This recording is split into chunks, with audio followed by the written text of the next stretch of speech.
राहुल भैया उनके सबसे पहले तहे तहे दिल से शुक्रिया और धन्यवाद करते हैं। वैशाली जिला से पातेपुर प्रखंड से हूँ, JVSS से। मनरेगा में 2015 से मैं काम करती हूँ। सबसे कितने दिन काम करती हैं साल में? साल में हम लोग को बहुत संघर्ष करने के बाद लगभग 15 से 20 दिन के काम मिलता है। हाँ, लेकिन सरकार तो वादा किया है कि 100 दिन का, साल में 100 दिन का मिलता आपको? नहीं मिल पाता है, क्योंकि किसी भी साल में नहीं मिला। किसी भी साल में नहीं मिला। 15-20 मिलते हैं, बस 15 से 20 मिलता है। बाकी टाइम आप मजदूरी करते हो? हाँ, बाकी काम हम लोग मजदूरी करते हैं। ये मनरेगा से काफी फायदा होता है आपको? काफी फायदा तो नहीं होता है, लेकिन कुछ फायदा होता है कि हम लोग के बच्चे को पढ़ाने में थोड़ा मदद मिलता है और घर परिवार में भी कुछ मदद। 100 दिन चलना चाहिए। 100 दिन चलना चाहिए, क्योंकि और 100 दिन से ज्यादा बढ़ा दिया तो 100 दिन से ज्यादा बढ़ाना चाहिए, बढ़ाना चाहिए। हाँ, बढ़ाना चाहिए। मैंने सुना है कि ये नेट से करवाते हैं। नेट से तो बहुत ज्यादा प्रॉब्लम होता है, बहुत प्रॉब्लम। मोबाइल मॉनिटरिंग सिस्टम जो आया है जब से, तब से काम करता है 15 दिन तो 10 दिन की हाजिरी बनता है और हाजिरी पर पेमेंट होता है, और लोकेशन न मिलता है तो हाजिरी नहीं बनता है।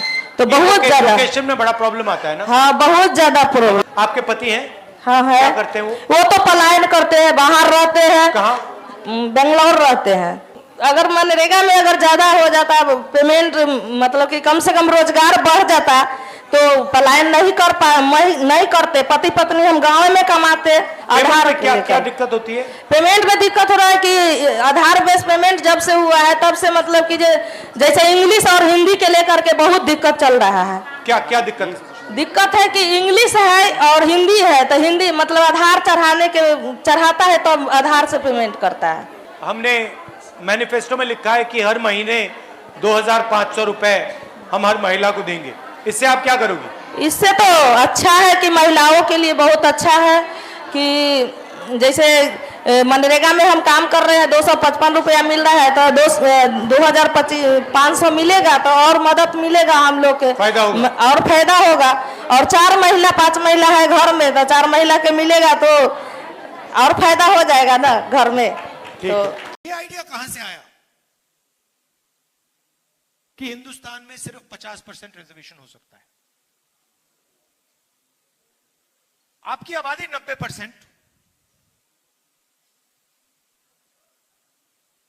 और 50% की दीवार बना दी कि भैया 50% से ज्यादा रिजर्वेशन नहीं हो सकता। जाति जनगणना हमने तेलंगाना में की,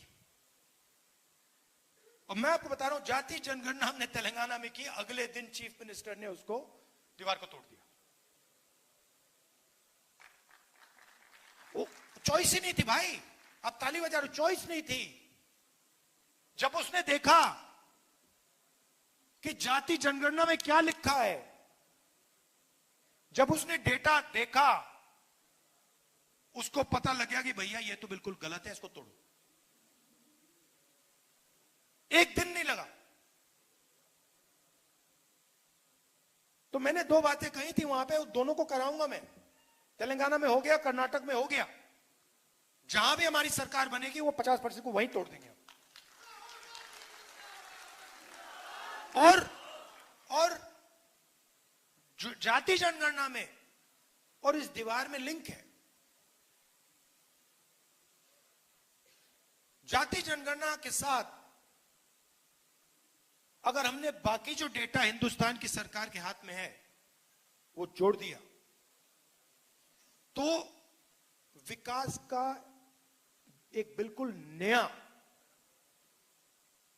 तरीका बनेगा। जिस चीज को, जिस प्रकार से हम विकास के बारे में सोचते हैं, वही बदल जाएगा पूरा। मतलब पैराडाइम ही चेंज हो जाएगा।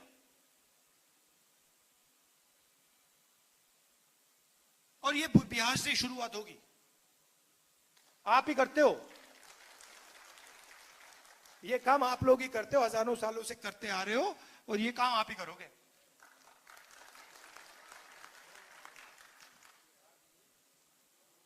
सही बात है ना? ये आपके अंदर है, डीएनए में है।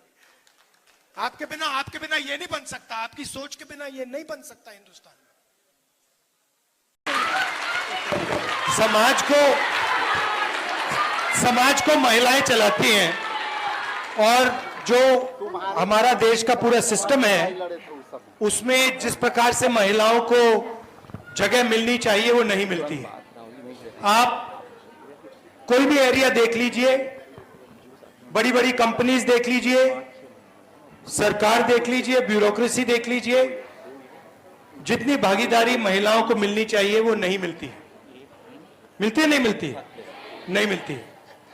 तो हम चाहते हैं कि ये बदले, और हम चाहते हैं कि बिहार में ज्यादा से ज्यादा महिलाएं हर फील्ड में, कॉर्पोरेट इंडिया में, मेडिकल में, शिक्षा में, हर फील्ड में आगे जाए।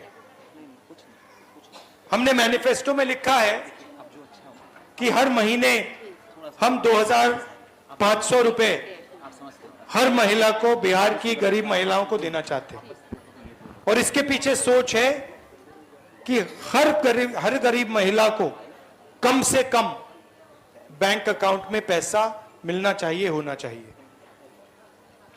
पिछले चुनाव में, लोकसभा के चुनाव में हमारी एक योजना थी, न्याय योजना, जिसमें हमने कहा था कि 1 लाख रुपए हर साल हम महिला के बैंक अकाउंट में डालेंगे। तो वो तो बहुत बड़ी चीज थी, मगर यहां हम हर महीना 2,500 रुपए बिहार की सरकार आपको देगी। आपने मुझे कहा कि आप बच्चों को पढ़ाते हो, मगर आज हिंदुस्तान की सच्चाई है कि जो बच्चे पढ़ लेते हैं, डिग्री पा लेते हैं, चाहे वो इंजीनियरिंग डिग्री हो, दूसरी डिग्री हो, डिग्री पाने के बाद वो रोजगार नहीं पा पाते हैं। ये सही है गलत है? सही है ना? मतलब लाखों, हजारों लाखों रुपए आपके जेब से जाते हैं, आप जीएसटी देती हो, हर रोज आपके जेब में से जीएसटी निकलता है। आपने कुछ खरीदा, कपड़े खरीदे, जूता खरीदा, जीएसटी आप देते हो, और फायदा अदानी, अंबानी जैसे लोगों को होता है। आपका कर्जा कभी माफ नहीं होता, आपका कर्जा माफ नहीं होता, उनका लाखों करोड़ रुपए का कर्जा माफ होता है। होता है नहीं होता है? आपको बैंक लोन भी नहीं देगा, आपको साहूकारों से बैंक लोन लेना पड़ता है, 10%, 15% पे लेना पड़ता है। अरे यस सर, है ना? तो आप जीएसटी का पैसा देते हो, आप फिर बच्चों के शिक्षा का पैसा देते हो, फिर आप जब कोई बीमार होता है प्राइवेट अस्पताल में पैसा देते हो। महंगाई बढ़ती जा रही है, तो आपके जेब में पैसा कम होता जा रहा है और उनके जेब में पैसा बढ़ता जा रहा है, बढ़ता जा रहा है, बढ़ता जा रहा है। ये हम बदलना चाहते हैं।